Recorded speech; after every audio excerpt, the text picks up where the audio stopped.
In a city where power and greed collide, one woman stands against an empire built on fear. Amelia Carter, a former Navy SEAL with a past shrouded in secrets, becomes the target of a ruthless gang led by a dangerous man named Duke. But when the confrontation spirals into a battle for justice, Amelia uncovers a shadowy network controlled by a seemingly untouchable tycoon. As the stakes rise and lives hang in the balance, Amelia must navigate betrayal, danger, and her own demons to bring the truth to light. Will she succeed, or will the system crush her fight? But before diving, let me know where you're watching from. And if you enjoy this story, don't forget to hit that subscribe button, because we'll be bringing you more amazing gift tomorrow. Now let's start this journey together. The sun cast a warm, golden hue over Evergreen Park, where rows of towering oak trees swayed gently in the late afternoon breeze. Birds chirped melodiously from their nests, and the faint laughter of children at a distant playground mingled with the soothing rustle of leaves. It was a haven of peace, an oasis in the middle of the bustling city. On a weathered bench near a quiet pond, Amelia Carter sat still, her sharp eyes gazing over the serene scenery. Amelia, a former Navy SEAL, had been drawn to Evergreen Park, not just for its tranquility but for the memories it stirred. The pond reflected her calm, yet vigilant demeanor, still on the surface but concealing depths shaped by a life of discipline and resilience. Her dark brown hair, tied back neatly, and the faint scar tracing her forearm hinted at a history few could imagine. Clad in a simple black hoodie and jeans, she looked unassuming to a casual observer. But to those who lingered, there was an unmistakable presence about her, a quiet confidence, a readiness. On her lap rested an old paperback, its spine cracked from years of rereading. It was more a prop than a source of entertainment. Her attention never wavered from her surroundings for too long, a habit etched into her soul after years of training and combat. As the pages of her book fluttered in the breeze, Amelia's gaze drifted to the paved path where joggers passed by and families strolled, their chatter blending seamlessly with the park's serene soundtrack. But then, something disrupted the harmony. A group of men loitered near a cluster of picnic tables shaded by an ancient oak. They spoke in low voices, occasionally laughing in bursts that carried an unsettling edge. Amelia's sharp instincts tingled. The tallest of the group leaned against the tree trunk with a predatory ease, his shaved head gleaming in the sunlight. His broad shoulders and imposing frame made him the natural leader. Beside him, a wiry man with a scruffy beard kept fidgeting, glancing around as though expecting something or someone. Two younger men, barely out of their teens, hung back, their postures cocky but uncertain. Amelia closed her book, her movements deliberate, as if giving herself time to assess the scene. Her instincts, honed through years of life-or-death situations, began piecing together subtle cues. The leader, she decided, was a man used to asserting dominance. His casual stance was a facade, hiding his intent to intimidate. Scruffy Beard, as she mentally labeled him, was the type who relied on the leader for courage. The younger men were followers, drawn into the orbit of stronger personalities but eager to prove themselves. Their attention shifted, and Amelia felt it before she saw it. Her skin prickled as their gazes landed on her. The leader said something under his breath, and Scruffy Beard chuckled, cracking his knuckles. The two younger ones exchanged glances, their smirks growing. Amelia resisted the urge to turn her head too quickly, instead shifting her posture slightly to get a better view of them in her peripheral vision. Her Navy SEAL training clicked into place like muscle memory. She cataloged details, distance, obstacles, potential escape routes. She noted the proximity of other parkgoers and the likelihood that anyone would intervene if trouble arose. Slim to none, she decided. People had an instinct for self-preservation, and the park's idyllic calm gave the illusion that no real danger could breach its bounds. The leader nudged Scruffy Beard, gesturing in Amelia's direction. His sneer was unmistakable even from a distance. Amelia's fingers flexed subtly, her breathing steady. Despite the spike in tension, It wasn't the first time she'd been targeted by men who underestimated her. They saw a woman sitting alone, a potential victim. What they couldn't see was the discipline, skill, and determination lying just beneath her composed exterior. "All right, boys," Amelia muttered under her breath, a wry smile tugging at the corner of her lips. "Let's see what you've got." The men started moving, slowly at first, their conversation growing louder as they made their way across the park. Their laughter rang out, grating against the tranquil ambience like nails on a chalkboard. A few passers-by looked their way, but quickly diverted their attention, unwilling to get involved. Amelia leaned back against the bench, her body language deceptively relaxed, one arm draped casually over the backrest. The other rested on her lap, her hand near the strap of her bag. Her eyes narrowed slightly as she tracked their approach, noting their positions and spacing. They were forming a loose semicircle, a classic intimidation tactic designed to corner their target. The leader reached the edge of the path, his boots crunching against the gravel. His smirk widened, revealing teeth stained by years of cigarettes and coffee. "Afternoon, ma'am," he drawled, his voice carrying a mock politeness that set Amelia's teeth on edge. "Mighty fine day to be out here all alone, don't you think?" Amelia raised her gaze slowly, meeting his with an expression of calm indifference. "It is," she replied evenly, her voice carrying no trace of fear. "What do you want?" The leader's smirk deepened as he glanced back at his crew, as though she'd just delivered the punchline to a joke. "Now that's no way to greet friendly folks, just out for a chat," he said, spreading his arms theatrically. "You got something against a few good old boys stopping by to say hi?" Scruffy Beard stepped closer, his grin revealing yellowed teeth. "Or maybe she's one of those types, Duke, thinking she's too good to talk to the likes of us." Amelia didn't respond, her gaze darting briefly between them, calculating distances, analyzing postures. They were closer now, too close. The air between them was charged, a silent standoff. Amelia shifted slightly, her arm brushing against her bag strap. Scruffy Beard's grin faltered, replaced by irritation. "You hear me, lady?" he snapped. "You think you're better than us?" Amelia's jaw tightened, but her voice remained steady. "I don't think anything belongs to me.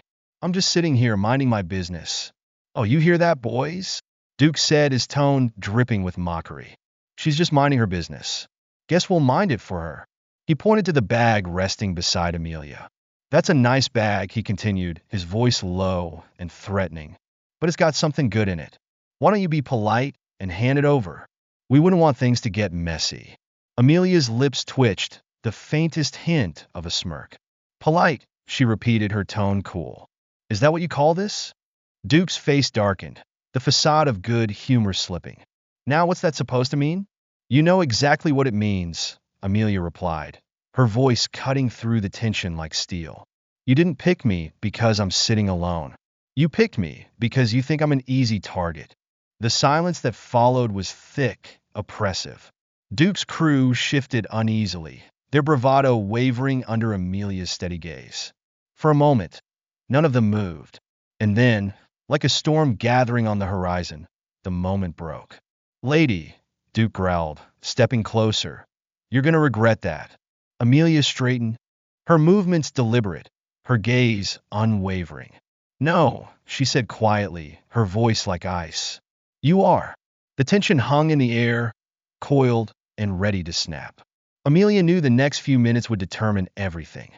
Duke advanced steadily, his broad shoulders cutting a menacing silhouette against the fading sunlight. Each step he took seemed deliberate, calculated to unsettle his target. Behind him, his crew followed in staggered formation. On his left was Benny, the wiry man with the scruffy beard who exuded an air of nervous energy. On his right, there were the two younger men, Chase and Lenny, who hung back slightly, their postures caught between youthful arrogance and a lingering sense of caution. Amelia remained seated, her outward demeanor composed, but her instincts hummed with the sharpness of a blade. Her military training had taught her to recognize potential threats, and this group ticked every box. Duke was the leader, no doubt about it. His confident stride and the way his crew glanced at him for cues made it clear. Benny, on the other hand, was the eager enforcer, the type to escalate a situation to prove himself. Chase and Lenny were wild cards, followers seeking validation, unpredictable and dangerous in their own right. Lady, Duke said as he reached the edge of the gravel path that framed Amelia's bench, you got a real attitude problem. Didn't your mama teach you to respect a man when he's talking to you? His voice was thick with mockery, but beneath the surface, there was an unmistakable threat. Amelia tilted her head, her eyes locking with his. She taught me a lot, she replied, her tone even, including how to spot a bully. Duke's smirk faltered for a split second before returning, this time colder. Ain't no bully here, he said, his voice dropping an octave. Just a guy trying to have a friendly conversation. Benny chuckled darkly, stepping up to Duke's side. Yeah, real friendly, he sneered, cracking his knuckles for effect. Maybe she just needs a little encouragement to loosen up.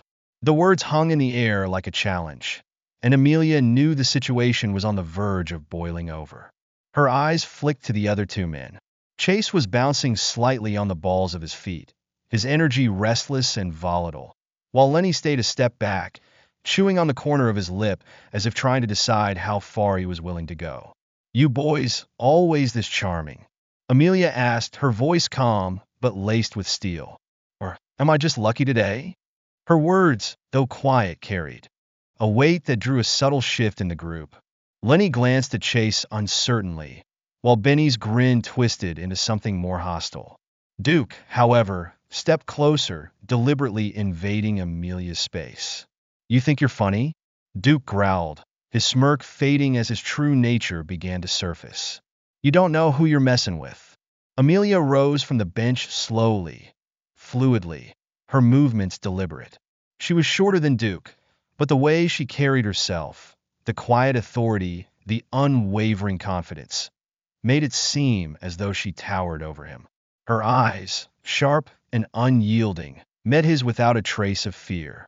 I know exactly who I'm dealing with, she said, her tone steady and calm. For guys who think they can intimidate someone just because they outnumber them. Duke's jaw tightened, and a muscle in his temple twitched. Behind him, Benny shifted restlessly, clearly itching to escalate. Chase and Lenny exchanged glances, the tension between them palpable. Duke, Benny said, his voice low and impatient. She's got a big mouth. Let me shut it for her. Not yet, Duke snapped, holding up a hand to silence him. His eyes never left Amelia's. He took another step closer, his voice dropping to a near whisper.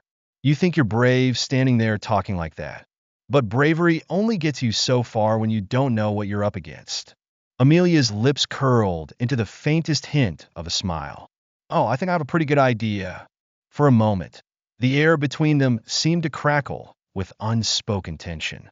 The distant sounds of the park, laughter, birdsong, the occasional bark of a dog, faded into the background.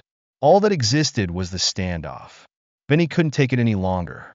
Enough of this, he snarled, lunging forward. Amelia moved instantly, sidestepping his charge with practiced ease. Her arm shot out, catching his wrist and twisting it sharply. Benny yelped, stumbling off balance, and Amelia released him, letting him fall into a heap at Duke's feet. Duke's eyes narrowed, his calm veneer cracking. Big mistake, he growled. Was it? Amelia asked, her voice cool as she adjusted her stance. He came at me. I just stepped out of the way.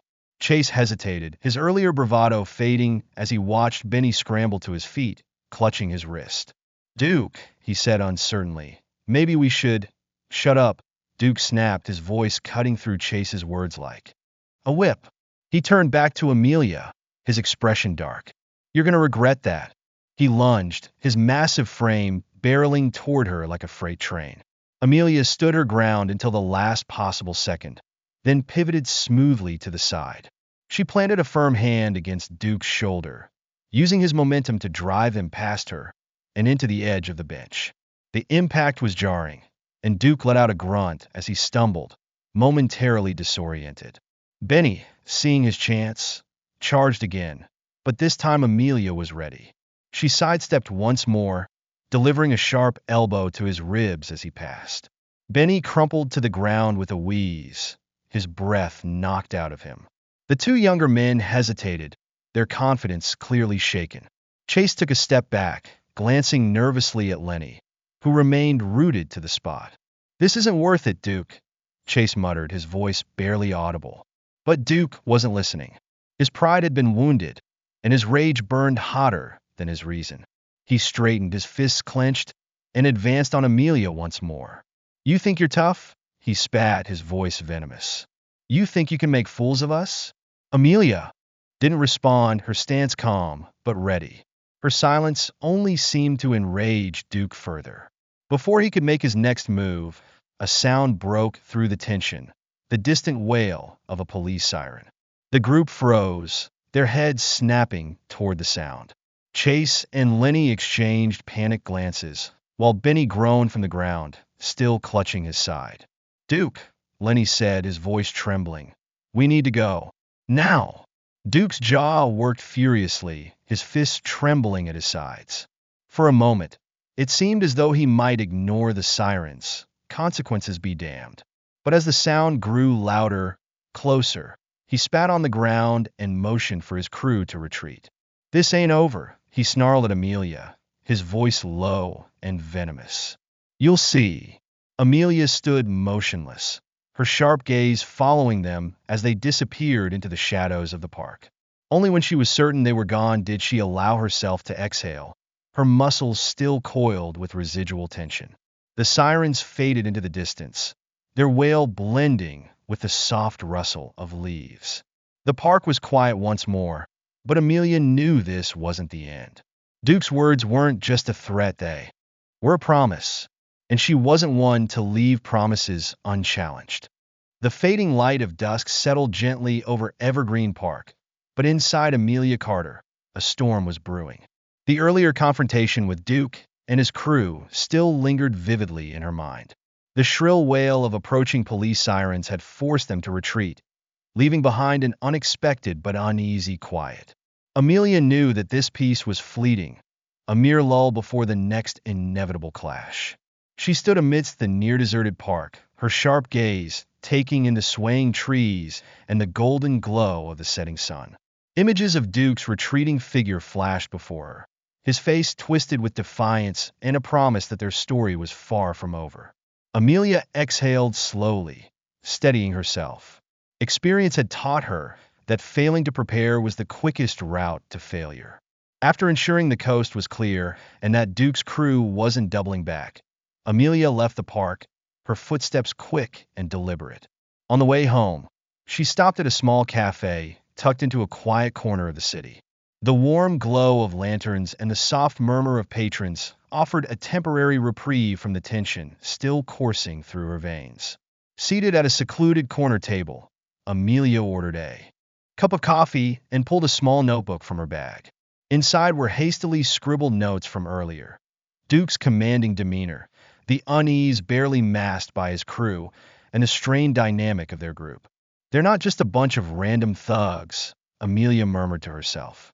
Their actions had revealed a level of coordination that hinted at experience with violence and at some form of command structure. She added another note to her growing list. Duke will return, and he won't come alone. Back at her apartment, Amelia began preparing for what she knew was coming. She carefully inspected her personal tools, a compact knife, a high-powered flashlight, and a few self-defense items she'd held onto from her Navy SEAL days. She also reached out to a few trusted contacts, individuals who had helped her navigate high-stakes situations in the past. Though none could offer direct information about Duke's group, their advice was consistent. Stay alert. As night enveloped the city, Amelia reviewed what she knew. She had bested Duke and his crew once, but this time would be different. Duke's bruised ego and wounded pride would make him more dangerous, and his determination to reassert control could drive him to recklessness. Before settling in for the night, she set her alarm to wake her at midnight. She had no intention of sleeping deeply, not with the vivid memories of dangerous missions still etched into her mind. Something felt off, and Amelia trusted her instincts. Near midnight, Amelia's unease became unbearable. She decided to return to Evergreen Park, drawn by an unshakable feeling that something was brewing. donning a dark jacket and slinging a small bag of essentials over her shoulder. She stepped into the crisp night air. The park was unrecognizable compared to its daytime tranquility. Dim streetlights cast faint glows on the pathways, leaving much of the area shrouded in shadow. The sense of safety and warmth from earlier had been replaced with a cold, eerie stillness. Amelia walked slowly along the gravel paths, her keen eyes scanning every bush, every shadow. The silence was oppressive, as though the park itself was holding its breath. She reached the familiar bench where the initial confrontation with Duke had taken place. Sitting down, Amelia remained acutely aware of her surroundings, her ears tuned to the faintest of sounds. Her body was relaxed on the surface, but every muscle was ready to spring into action.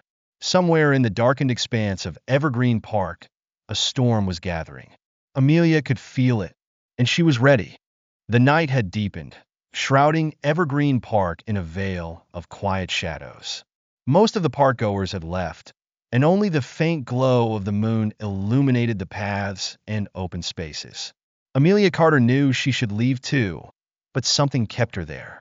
Maybe it was the tension that still thrummed in her veins, or the lingering sense that Duke and his crew weren't finished.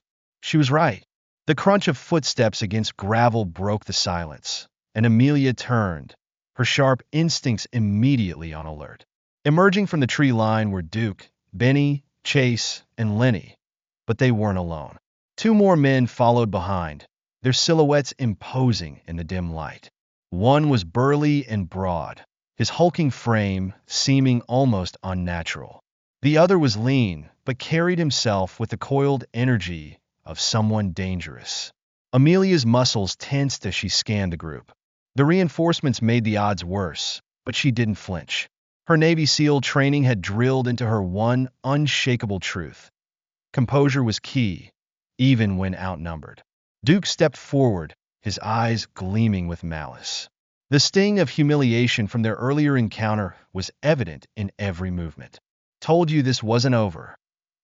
He sneered, his voice low and venomous. Amelia crossed her arms, her posture deceptively relaxed. "You really came back for more, Duke? I'm impressed by your determination, if nothing else." "Not just me this time," Duke said, motioning to the new arrivals. "Meet Brock and Vance. They don't like it when people disrespect the crew." "Crew?" Amelia repeated with a faint smirk. "What are you, a band? Let me guess. You're the lead singer." Duke's face darkened, and Benny stepped forward, his usual bravado bolstered by the presence of reinforcements. "Keep running that mouth, lady. See how far it gets you." "I'd rather skip the talking," Amelia replied, her voice cold. Brock cracked his knuckles, the sound echoing ominously. "This won't take long," he said, his voice a gravelly rumble. The men spread out, forming a loose circle around Amelia. She took a slow, steady breath, calculating her next move. They were trying to intimidate her with numbers, but their formation was sloppy. Each of them moved with too much reliance on brute force and not enough strategy, a fatal flaw against someone like her. The first strike came from Benny. Overeager and seeking revenge for his earlier humiliation, he lunged at Amelia with a wild swing. She sidestepped with ease, her body fluid and precise.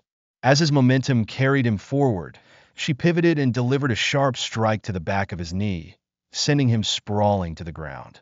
Before Benny could recover, Chase came at her next, his movements faster but just as reckless. Amelia ducked under his swing and drove her elbow into his ribs. He stumbled backward, clutching his side and gasping for air. Duke snarled, watching as his crew faltered. "Get her," he barked, his voice cracking with frustration. Lenny hesitated, his nerves clearly getting the better of him. "Maybe we should shut up and move," Duke shouted. Brock and Vance advanced together, their sheer size a more formidable challenge. Brock swung a meaty fist, aiming for Amelia's head. She dropped into a low crouch, narrowly avoiding the blow, and countered with a swift kick to his shin. The strike wasn't enough to drop him, but it slowed him down. Vance, meanwhile, lunged from her left, attempting to grapple her. Amelia twisted out of his grasp, using his own momentum to send him off balance. As he stumbled, she delivered a quick jab to his shoulder, forcing him to retreat. Duke saw his chance and charged. Unlike the others, his attack was more calculated, his fists raised in a proper stance. Amelia met his aggression head-on, blocking his strikes with practiced efficiency. Their movements were a blur of punches and counters, neither giving ground. But then, Brock recovered and joined the fray, his massive arms swinging like hammers. Amelia barely dodged his first blow, but the second grazed her side, sending a sharp jolt of pain through her ribs. She gritted her teeth, refusing to let it slow her down. The fight became a chaotic whirlwind. Amelia moved with the precision of a seasoned warrior, her every action deliberate and efficient. She used the terrain to her advantage, positioning herself so the men would get in each other's way. Benny and Chase collided at one point, both of them tripping over their own feet in their haste to attack her. Amelia's body ached from the effort, her breaths coming in measured bursts. She wasn't unscathed. Brock's earlier hit had left her ribs throbbing, and Vance managed to graze her forearm with a makeshift weapon he'd grabbed from the ground. But despite the pain, she stayed focused. Duke's frustration boiled over as he watched his crew falter. "You're gonna pay for this," he snarled, launching himself at her with renewed fury. Amelia anticipated his move, sidestepping and grabbing his arm in one smooth motion. She twisted sharply, forcing him to his knees with a grunt of pain. "You should have walked away when you had the chance," she said, her voice low and firm. Before she could finish, Brock charged again, and Amelia released Duke to avoid the oncoming assault. Brock's sheer size made him harder to counter directly, so she shifted her approach, aiming for his legs. A swift kick to the back of his knee sent him toppling forward, and she used his momentary disorientation to create distance. The others hesitated, their earlier confidence now replaced by fear and exhaustion. Even Duke, who had been so eager for revenge, seemed to waver. Amelia straightened, her breathing heavy but controlled. "Is this really how you want it to end?" she asked, addressing the group. "You can barely stand, and yet you're still trying to prove—" "What, exactly?" "That you're not smart enough to quit while you're ahead." Duke glared at her, his pride still refusing to admit defeat. "But," Benny, clutching his injured side, muttered under his breath, "she's right, man. We're done." "Shut up," Duke snapped, though the conviction in his voice was gone. One by one, the others began to retreat, their spirits broken. Benny was the first to limp away, followed by Chase and Lenny. Even Brock and Vance, despite their imposing presence, exchanged a glance before turning to follow. Duke was the last to move, his fists still clenched and his jaw tight with anger. "This isn't over," he spat, his voice shaking with frustration. Amelia didn't flinch. "Yes, it is," she said, her tone resolute. "You just don't realize it yet." With a final glare, Duke turned and stormed off, disappearing into the shadows with his battered crew. Amelia stood alone in the clearing, her body aching but her spirit unbroken. She took a slow, steady breath, allowing the adrenaline to ebb away. Her ribs throbbed, and the scrape on her arm stung, but the pain was a reminder of her victory. As the park grew quiet once more, Amelia slung her bag over her shoulder and began walking toward the exit. She knew this wasn't the last she'd see of Duke and his crew, but for now, she had sent a clear message. She was not someone to be underestimated. The battle had been hard fought, and though the injuries lingered, so did the sense of accomplishment. Amelia had stood her ground, and she had won, not just against Duke, but against the odds. And as she disappeared into the night, one thought burned brightly in her mind. Whatever came next, she would be ready. The adrenaline was still coursing through Amelia Carter's veins as she watched Duke and his battered crew stumble into the shadows. Her ribs throbbed, and the scrape on her forearm burned, but she stood tall, her sharp eyes scanning the dark paths of Evergreen Park. The quiet was deceptive, and though the immediate threat seemed to have passed, she knew better than to let her guard down entirely. Suddenly, the distant sound of sirens pierced the stillness, growing louder with every passing second. The faint red and blue glow of flashing lights reflected against the tree trunks, painting the park in ominous streaks of color. Police, Amelia muttered under her breath. Duke and his crew had heard it too. From her vantage point, she could see them freeze for a moment, their heads swiveling toward the sound. Panic spread across their faces, and the cohesion that had already begun to unravel in their group now shattered entirely. Duke, we need to move, Benny hissed, his voice shaky as he clutched his side. We can't stay here, Chase added, his eyes darting wildly. Lenny tugged on Duke's sleeve, his own nervous energy palpable. They're going to be here any second. Duke clenched, his fists, his jaw tight, as he wrestled with his next move. His pride demanded retaliation, but the sirens promised consequences he wasn't ready to face. He cast a venomous glare back toward Amelia, who remained rooted to her spot, watching their panic unfold with an unshakable calm.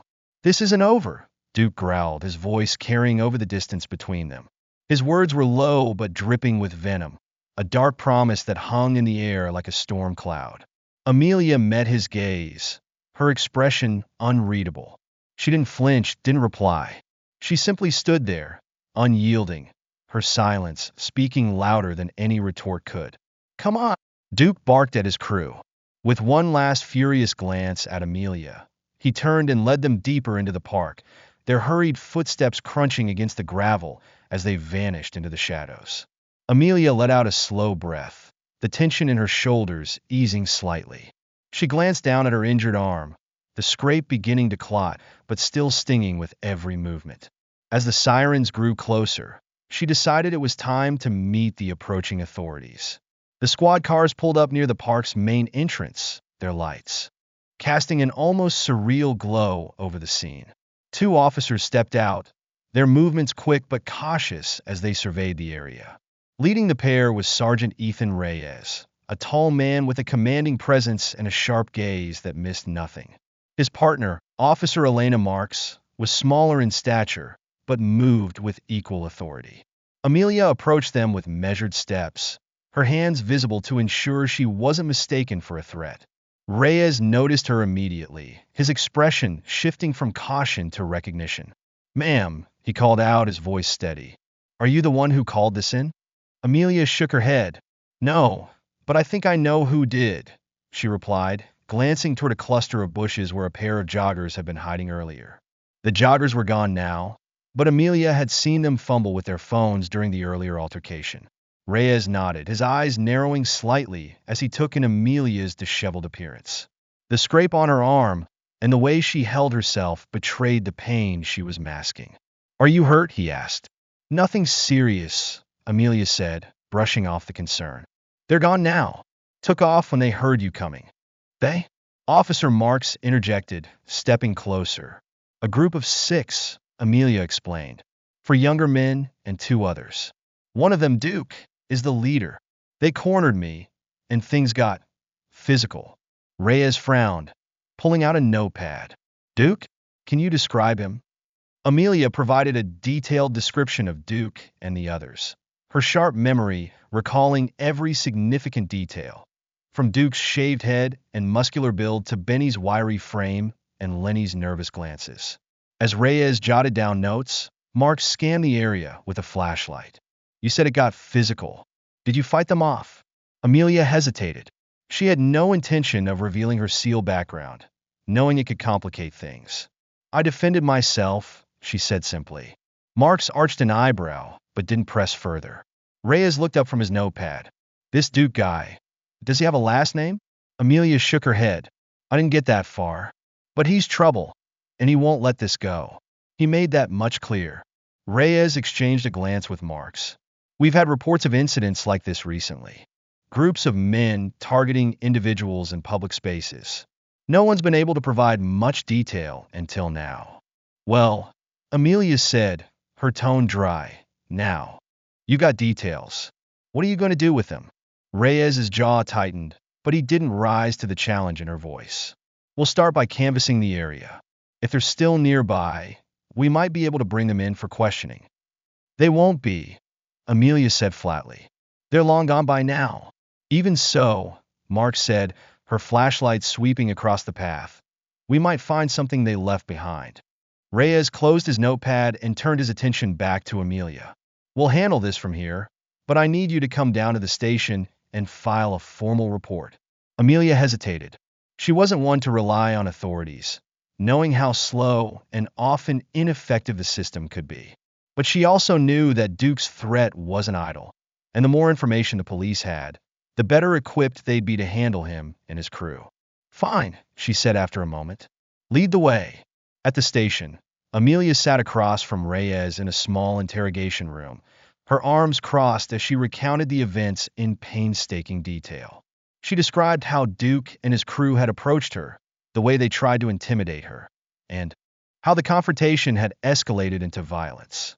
Reyes listened intently, occasionally interrupting to clarify or ask for more specifics.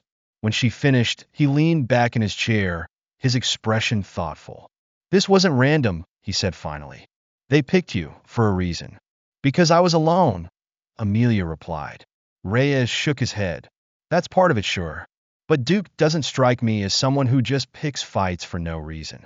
There's more to this. What are you getting at? Amelia asked, her tone cautious. Reyes leaned forward, resting his elbows on the table. We've been tracking a series of incidents involving groups like this. Harassment, intimidation, sometimes worse. It's always targeted, and it's always in public spaces where they think they can get away with it. Your description of Duke matches someone we've had on our radar for a while. Then why isn't he in custody? Amelia shot back. Because we've never had enough to tie him to anything concrete, Reyes admitted. Until now. Amelia's eyes narrowed. So what are you going to do about it? Reyes's gaze was steady.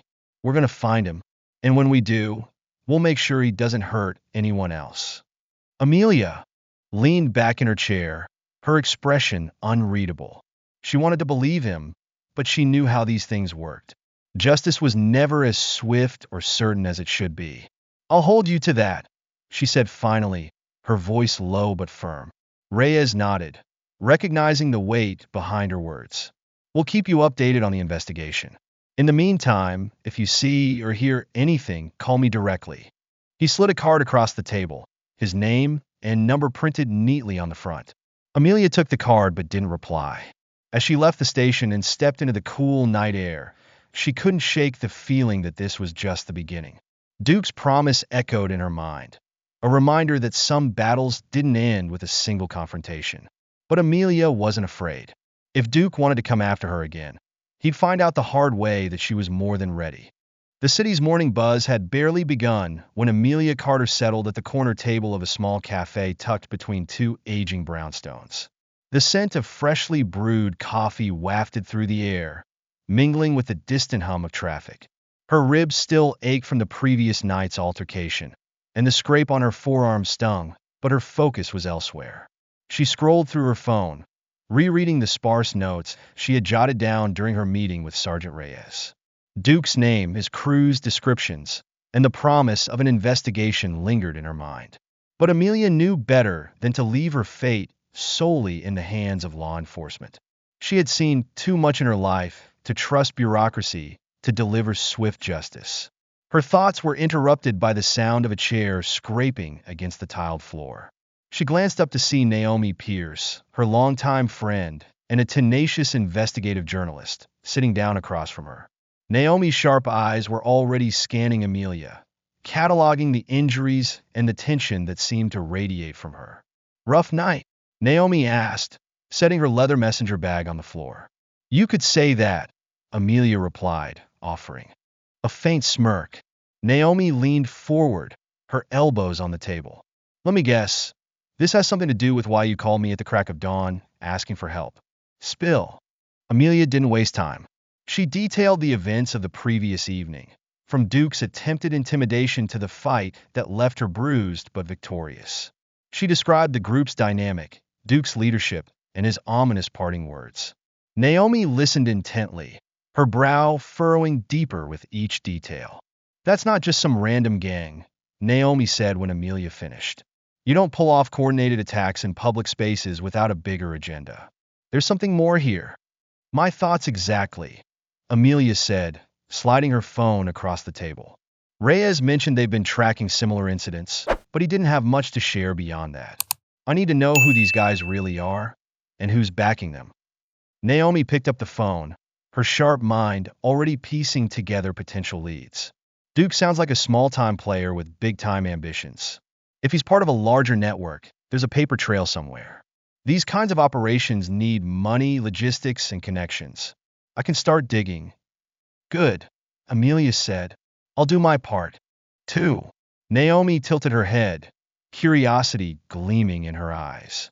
What exactly is your part, Amelia? Because if you're planning to charge into another fight like last night, you might not walk away so lucky. Amelia's lips pressed into a thin line. I'm not waiting for them to make the next move. If I find something useful, I'll bring it to Reyes, but I'm not sitting on my hands. Naomi sighed, recognizing the steely determination in her friend's voice. Fine, but let me at least give you some protection in the form of information. If I find anything, you'll know about it first. Over the next several days, Amelia and Naomi worked in tandem, their efforts painting an increasingly disturbing picture of the threat they faced. Naomi sifted through news archives, legal records, and obscure online forums. It wasn't long before she uncovered a pattern. Incidents of harassment, intimidation, and violence all tied to groups resembling Duke's crew. The locations varied: parks, neighborhoods, small businesses, but the targets were always the same: vulnerable individuals or communities. Meanwhile, Amelia took to the streets, speaking discreetly with people in the areas where these incidents had occurred. She kept her questions broad at first, gauging the fear and distrust that hung over these neighborhoods like a shroud. In one particularly tense conversation, a shop owner in a predominantly immigrant community told her about a group of men who had vandalized his storefront and threatened his family. They said we didn't belong here, the man recalled, his voice trembling. That if we didn't leave, worse things would happen. The man's description of the attackers matched Duke's crew almost perfectly. Late one evening, Naomi called Amelia with a breakthrough. You're going to want to see this, she said, her voice taut with urgency. They met at Naomi's apartment, where her dining table was covered in printouts, sticky notes, and open laptops. Naomi gestured for Amelia to sit as she pulled up a series of files on her screen. This is Duke's world, Naomi began, pointing to an image of a flowchart she had created. At the center was Duke's name, but it was connected by red lines to several others: aliases, businesses, and locations. Duke's crew isn't just a gang, Naomi explained. They're part of a loosely organized syndicate. These guys aren't just about causing chaos for the sake of it. They're part of a larger strategy. Someone higher up is giving them orders. Amelia leaned closer, her sharp eyes scanning the chart. What's the goal? Control, Naomi replied. Intimidation campaigns designed to destabilize communities, drive people out, and seize control of the area. And it's not just physical. They're using economic pressure too, targeting small businesses, creating fear, so people stop investing in their neighborhoods. Amelia's jaw tightened. Who's behind it? Naomi hesitated before clicking on another file. A photo appeared on the screen. A man in his late 40s, dressed in an expensive suit and exuding an air of polished confidence. His name was displayed beneath the image: Vincent Greer. Greer runs a development company, Naomi explained. On the surface, it's legitimate. But dig a little deeper, and you'll find ties to shell companies, political donations to questionable organizations, and even some off-the-books payments to individuals like Duke. Amelia's eyes narrowed. So Greer stirs up trouble to devalue the area, then swoops in to buy properties on the cheap. Exactly, Naomi said. He's laundering money through his development projects while turning a profit by exploiting vulnerable communities. And Duke's crew? Amelia asked. They're enforcers, Naomi said. Small-time thugs used to carry out dirty work while Greer keeps his hands clean. Amelia sat back, her mind racing. This was bigger than she had anticipated, but it only strengthened her resolve. Does Reyes know about this? Not yet, Naomi admitted. I wanted to show you first. If we hand this over to the police, we need to be sure it sticks. Greer's got resources. He won't go down without a fight. Amelia nodded, her gaze hardening. Then we make sure we're ready. Over the next few days, Amelia and Naomi continued to build their case. Naomi tracked down additional financial records, connecting Greer's development company to more incidents of harassment and property damage. Amelia focused on mapping out Duke's movements, identifying the locations where his crew operated most frequently. One night, Amelia followed a lead to an abandoned warehouse on the edge of the city, a place she suspected was being used as a meeting point for Duke and his crew.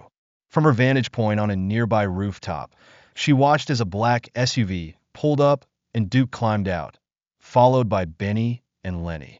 They entered the warehouse, and a few minutes later, another car arrived. This time, it was Vincent Greer himself who stepped out, flanked by two bodyguards. Amelia's grip on her binoculars tightened. She couldn't hear their conversation, but their body language spoke volumes. Greer was clearly in charge, his commanding presence dominating the room even from a distance. The following morning, Amelia and Naomi sat in the cafe again, their heads bent over a laptop. Naomi had enhanced the surveillance photos Amelia had taken of the warehouse meeting, and the images were clear enough to identify Greer and Duke together.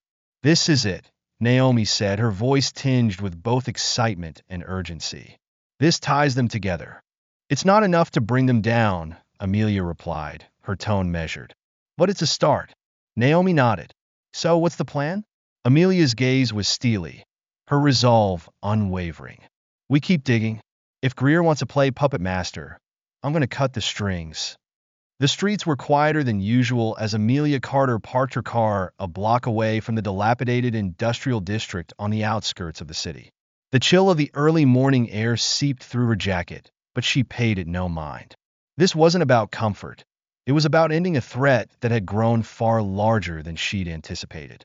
Beside her, Sergeant Ethan Reyes stood, his body tense but focused. They'd been working together since Amelia brought him evidence connecting Duke's crew to Vincent Greer, and now, after days of surveillance and gathering intel, they had their target, an abandoned factory that Duke's crew had been using as their hideout. "This place has been off the radar for years," Reyes said, checking his service weapon. "Perfect spot for a group like Duke's to regroup and plan." Amelia nodded, her sharp eyes scanning the dark outline of the factory ahead. "They're not regrouping anymore. We're cutting them off for good." Reyes gave a curt nod before speaking into his radio. All units confirmed position. A series of affirmative replies came back, the voices calm and professional. Officers had the factory surrounded, and they were ready to move on Reyes' command. "Are you sure you want to be here for this?" Reyes asked, his tone lighter but still laced with concern. Amelia glanced at him, her expression unyielding. "I started this. I'm seeing it through." The operation began with precision. Teams moved into position, securing the perimeter to ensure no one escaped. Amelia and Reyes took the lead, accompanied by a small group of officers as they approached the main entrance. The factory loomed over them, its rusted exterior a grim testament to decades of neglect. Broken windows and jagged metal edges gave it an eerie quality, but the faint glow of light seeping through one of the windows confirmed their target was inside. Reyes motioned for the team to halt and turned to Amelia. "Stay close, and let us handle the heavy lifting," he said firmly. Amelia smirked faintly, but didn't argue. She had no intention of interfering with their strategy, but she wasn't about to be sidelined either. The group moved forward, Reyes signaling an officer to breach the heavy metal door. With a low groan, it swung open, revealing a long corridor littered with debris. The faint murmur of voices drifted from deeper within, growing louder as the team advanced. Inside the main hall, Duke and his crew were gathered around a makeshift table, their faces lit by the dim glow of a single hanging bulb. Plans, maps, and crumpled beer cans littered the surface, and the tension in their postures was palpable. "Man, this is getting out of hand," Chase muttered, running a hand through his hair. "Shut up," Duke snapped, his glare silencing him instantly. "We stick to the plan? We'll be fine." Benny, nursing a bandaged arm from his last encounter with Amelia, leaned back in his chair.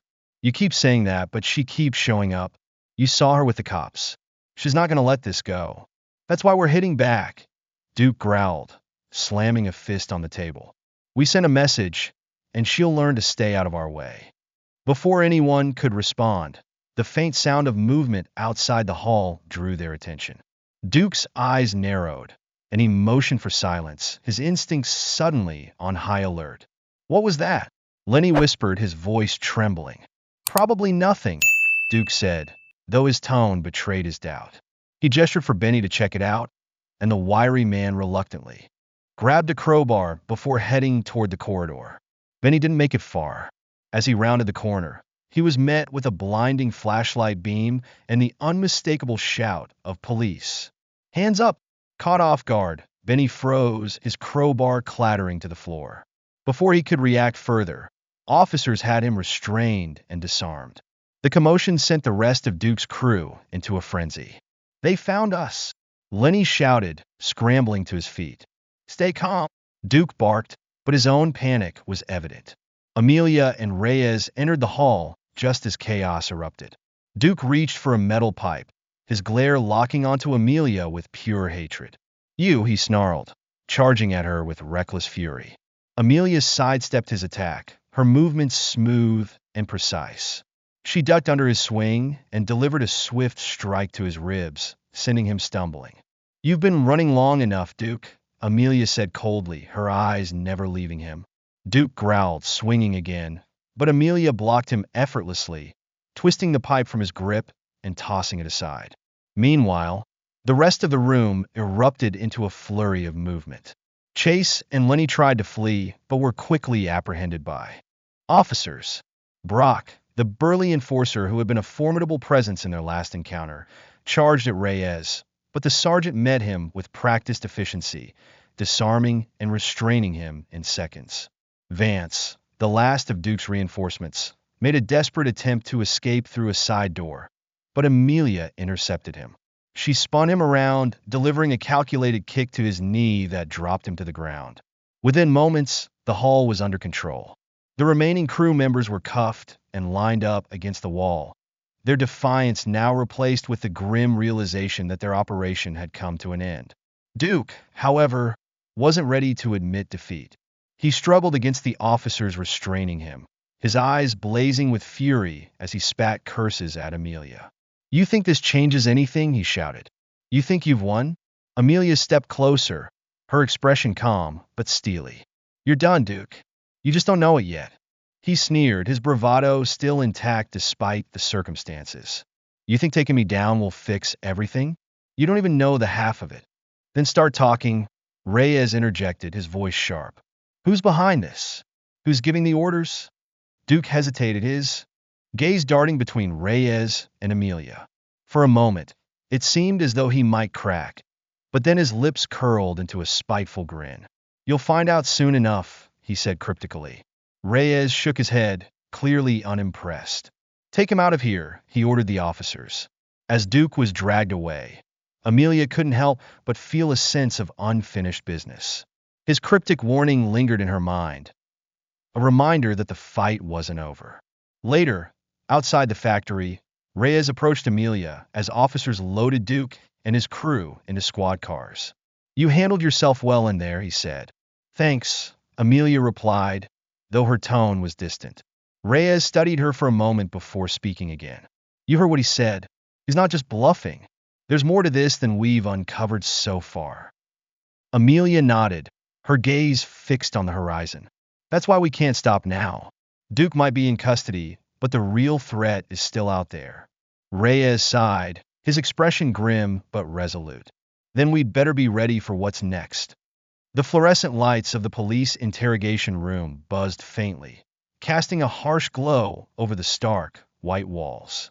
Duke sat cuffed to the metal table, his defiance palpable even as beads of sweat dotted his forehead. His posture screamed bravado, but his darting eyes betrayed the unease beneath the surface. Across from him sat Sergeant Ethan Reyes, his face calm, but his presence unrelenting. Amelia Carter leaned against the one-way mirror in the adjacent observation room, her arms crossed as she watched the scene unfold. Her sharp gaze never left Duke, analyzing every micro-expression, every tick. Next to her stood Naomi Pierce, clutching a notebook, her usual air of confidence now tinged with concern. "You really think he's going to talk?" Naomi asked, keeping her voice low. He will, Amelia replied firmly. He's not as tough as he pretends to be. It's just a matter of pressure. Inside the interrogation room, Reyes slid a folder across the table, its contents spilling slightly to reveal photographs of Duke's crew being arrested and items confiscated from the factory. Duke glanced down at them, but quickly looked away, his lips pressing into a thin line. You're in deep, Duke, Reyes began his tone conversational, but edged with authority. Assault, vandalism, conspiracy, you name it, you've got it. And that's just what we've got on paper. Imagine what we'll find once we start digging deeper. Duke smirked, leaning back in his chair. You think I'm scared of a few charges? You don't know who you're dealing with. Actually, I do, Reyes countered, leaning forward. You're a pawn, a disposable tool for someone higher up the chain, and the second you became a liability, they left you to take the fall. Duke's smirk faltered. We know about the network, Reyes continued. The intimidation campaigns, the funding, the organized chaos. And we know you're not smart enough to orchestrate it on your own. Duke's jaw tightened, but he didn't respond. Reyes shifted gears, his voice lowering to a near whisper. Do you really think they'll protect you? Whoever's pulling the strings, they don't care about you. Right now, they're probably erasing every trace that ties them to you. If you want to save yourself, you'll start talking. The silence in the room was deafening, the weight of Reyes' words hanging in the air. Finally, Duke exhaled sharply, his bravado cracking. You don't get it, he muttered. Then, make me understand, Reyes pressed. Duke hesitated, glancing toward the one-way mirror, as though he could feel Amelia's piercing gaze on him. It's bigger than you think, he said, his voice low. I just follow orders. That's all. Whose orders? Reyes asked, his tone unrelenting. Duke clenched his fists, his knuckles turning white. You think I'm going to say his name? You don't mess with a guy like that. He's untouchable. Reyes leaned closer, his voice firm but calm. Untouchable doesn't mean invisible. Who is he? Duke's eyes darted around the room as though the walls themselves were listening. After a long pause, he muttered, Grayson. Reyes frowned. Grayson who? Nathan Grayson. Duke spat, his voice tinged with equal parts fear and disdain. The guy runs half this city. Real estate, investments, charity galas, the works. But behind the scenes, he's running this whole operation. We're just his cleanup crew. In the observation room, Amelia stiffened at the name. Nathan Grayson was a name she recognized all too well. A tech tycoon turned philanthropist, Grayson had built an empire on the image of a self-made success story. He was the darling of the media, frequently photographed at charity events and fundraisers, always with a polished smile and impeccable suit. Naomi's pen flew across her notebook, her expression grim. Nathan Grayson, she muttered. I've heard whispers about him. Shady business deals, ties to unsavory characters, but nothing ever sticks. He's too careful. Amelia's jaw tightened. Not careful enough, apparently. The interrogation continued, with Duke reluctantly divulging more details. Grayson's development projects weren't just business ventures. They were strategic moves to destabilize and gentrify neighborhoods, using fear and violence to drive out certain communities. Duke and his crew were one of several groups Grayson employed to create chaos, each working in different parts of the city. Why you? Reyes asked. Duke shrugged, his defiance now replaced with resignation. We do the dirty work, keep our mouths shut, and he makes it worth our while. But if we screw up, if we get caught, it's game over. He doesn't lift a finger to help. That's why you're here, Reyes said pointedly. Grayson left you to rot, Duke. You can either take the fall for him, or you can help us bring him down. Duke stared at the table, the weight of his choices pressing down on him. Back in the observation room, Amelia turned to Naomi. We need to move. Fast. If Grayson's name is out, he'll be cleaning up every loose end he can find. Naomi nodded, her mind already racing. I'll start digging into his financials, his connections, anything that ties him to Duke or this operation. But it won't be easy. Grayson's got layers of protection. Amelia's eyes narrowed. Then we peel them back one by one. The following days were a whirlwind of activity. Naomi's investigative prowess uncovered a complex web of shell companies and offshore accounts linked to Grayson, each designed to obscure the flow of money. But her persistence paid off when she found a trail leading back to payments made to Duke's crew, disguised as consulting fees for one of Grayson's lesser-known subsidiaries. Meanwhile, Amelia worked closely with Reyes, mapping out the broader network of intimidation campaigns. They identified patterns in the incidents, timing, locations, and targets, all pointing back to Grayson's development projects. One night, as Amelia and Naomi reviewed their findings in Naomi's apartment, they hit a breakthrough. Among Grayson's publicly available schedules, they found a charity gala he was set to attend in 2 days. It was the perfect opportunity to confront him, but they needed more than accusations. They needed undeniable proof. Amelia and Reyes coordinated a sting operation. Using Duke's testimony and the evidence Naomi had uncovered, they secured a warrant to search one of Grayson's offices, a nondescript building in the heart of the financial district. The operation was swift and methodical. Officers combed through files, servers, and secured cabinets. Among the piles of documents, they found exactly what they needed: encrypted emails and financial records linking Grayson directly to the hate-fueled network. The evidence was damning, but Amelia knew the fight wasn't over. Grayson was a powerful man with a reputation for slipping out of tight spots. The dimly lit conference room at the precinct was alive with activity. Papers were strewn across the long table. Laptops hummed with open files, and a corkboard at the far end displayed a sprawling web of connections. Nathan Grayson at the center, surrounded by photographs, financial records, and locations tied to his operation. Amelia Carter stood at the edge of the room, her arms crossed, eyes scanning the board with sharp focus. Sergeant Ethan Reyes and Naomi Pierce sat nearby, engrossed in their respective tasks. Reyes was reviewing the warrants, ensuring every piece of paperwork was flawless, while Naomi sifted through the last batch of evidence her investigation had uncovered. "This isn't just a case," Reyes muttered, flipping through pages. "This is a blueprint for dismantling an empire." Amelia nodded. "It has to be airtight. Grayson's got money, lawyers, and influence. If there's even a crack, he'll slip through it." Naomi glanced up from her screen. "No cracks here. We've got financial records showing payments to Duke's crew, encrypted emails outlining the intimidation tactics, and even testimonies from some of his own employees. He can't wiggle out of this one." Reyes exhaled deeply. "Then it's time to move." The team worked late into the night, preparing their case for the magistrate. Naomi's meticulous research and Amelia's on-the-ground intel painted a damning picture of Nathan Grayson. By morning, they presented their findings to Judge Ellison, a seasoned and no-nonsense official known for her integrity. As Reyes laid out the evidence, Judge Ellison's stern expression remained unchanged. "You're accusing one of the city's most prominent figures of orchestrating a criminal syndicate," she said, her voice even. "This is a significant claim." Reyes nodded. "And we have significant proof, Your Honor. Every piece of evidence points directly to Grayson as the mastermind. His operation isn't just criminal, it's dangerous." Judge Ellison scrutinized the files for what felt like an eternity before finally looking up. "The warrant is approved. Bring him in." Nathan Grayson's morning began in his usual fashion. His penthouse glowing with natural light, the scent of expensive coffee wafting through the air.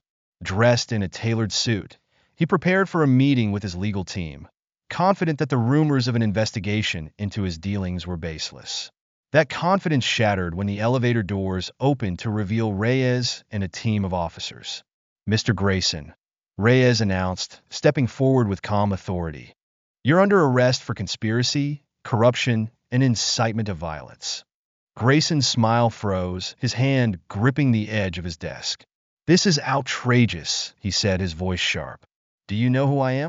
"We do," Reyes replied evenly, holding up the warrant. "And now it's time for the courts to know too." The arrest was swift and efficient, with officers escorting Grayson out of the building in handcuffs. Onlookers in the lobby and paparazzi outside the building snapped photos, the flashes illuminating Grayson's scowl as he was loaded into a squad car. News of Nathan Grayson's arrest spread like wildfire. Media outlets broadcast the story on every channel, with headlines ranging from tech tycoon arrested in corruption scandal to philanthropist or criminal mastermind? Naomi's investigative work took center stage in many reports. Her articles exposing the inner workings of Grayson's network and his systematic exploitation of vulnerable communities. Public opinion quickly turned, with protests erupting outside Grayson's properties and calls for justice flooding social media. Amelia watched the coverage from her small apartment, a mix of satisfaction and apprehension coursing through her. This was a major victory, but she knew it wasn't over yet. The real test would be in court. The trial of Nathan Grayson was the most anticipated legal battle the city had seen in years. The courtroom was packed, with journalists, activists, and curious citizens vying for a glimpse of the proceedings. Grayson's legal team, a group of high-powered attorneys renowned for their ability to discredit even the strongest evidence, mounted an aggressive defense. They argued that Grayson had no direct involvement with Duke's crew, claiming the payments were part of legitimate business operations. But the prosecution, armed with the evidence painstakingly collected by Naomi and Amelia, countered every argument. One of the prosecution's star witnesses was Benny, a member of Duke's crew who had agreed to testify in exchange for a reduced sentence. Nervous but resolute, Benny detailed the orders Duke had received from Grayson's intermediaries and the payments funneled through shell companies. "I didn't know who was really pulling the strings at first," Benny admitted. "But it all led back to Grayson. Duke made it clear we were working for him, whether we liked it or not." Naomi's evidence was equally damning. Financial records showed clear links between Grayson's companies and the funding of intimidation campaigns. Encrypted emails recovered from Grayson's office revealed direct communication between him and Duke, outlining strategies for targeting specific neighborhoods. One particularly incriminating email read, "Ensure the pressure stays consistent. Fear leads to compliance, and compliance clears the path for progress." The room fell silent as the prosecutor read the email aloud, the weight of Grayson's words settling over the court. When Amelia was called to testify, the courtroom held its breath. Her calm demeanor and detailed account of her encounters with Duke's crew painted a vivid picture of the violence Grayson's operation had unleashed. "I've seen fear used as a weapon before," she said, her voice steady but laced with conviction. "But this wasn't just about scaring people. It was about destroying communities, erasing identities, and consolidating power. Nathan Grayson orchestrated all of it, and he needs to be held accountable." Grayson's lead attorney attempted to discredit her, questioning her involvement and motives. But Amelia remained unshaken, her responses measured and precise. After weeks of testimony, cross-examinations, and deliberations, the jury reached a verdict. The courtroom was packed as the foreman stood, holding the slip of paper that would decide Grayson's fate. "On the charge of conspiracy to commit corruption, we find the defendant, Nathan Grayson, guilty. On the charge of incitement of violence, we find the defendant, Nathan Grayson, guilty." The words sent a ripple of emotion through the room. Gasps, cheers, and murmurs filled the air as Grayson's stoic facade finally cracked. The judge's sentencing was swift and firm, declaring Grayson would serve a lengthy prison sentence and pay substantial reparations to the communities he had harmed. Outside the courthouse, Amelia, Reyes, and Naomi stood together as reporters swarmed around them, shouting questions and snapping photos. "How does it feel to bring down Nathan Grayson?" one reporter called out. Amelia glanced at Naomi and Reyes before replying. "This isn't just about bringing down one man. It's about showing that no one is above accountability and that justice is possible, even against the powerful." Naomi nodded, adding, "This case isn't just a victory for the victims. It's a warning to anyone who thinks they can exploit others without consequences." Reyes offered a rare smile. This was a team effort, and it proves that when people stand together, they can take on even the biggest challenges. As the crowd began to disperse, Amelia felt a sense of closure she hadn't experienced in a long time. Grayson's conviction was a major win, but it was also a reminder of the work still to be done. Walking away from the courthouse, she turned to Naomi and Reyes. "So, what's next?" Naomi smirked. "Knowing you? Something equally impossible." Amelia smiled faintly. Let's get to it. The sun rose gently over the city, casting a golden glow across Evergreen Park. The light filtered through the swaying branches of the oak trees, illuminating the paths and benches where the story had begun. Amelia Carter sat on one of those benches, her posture relaxed but her gaze distant, as though searching for something just beyond the horizon. It had been weeks since Nathan Grayson's conviction. The media frenzy had subsided, and life in the city had begun to return to its usual rhythm. Duke and his crew had already been sentenced, their roles in the sprawling criminal network laid bare during the trial. Grayson, the untouchable tycoon, now faced decades behind bars. The case had sent shockwaves through the community, shaking loose long-held perceptions about power, privilege, and justice. The legal victories had been decisive.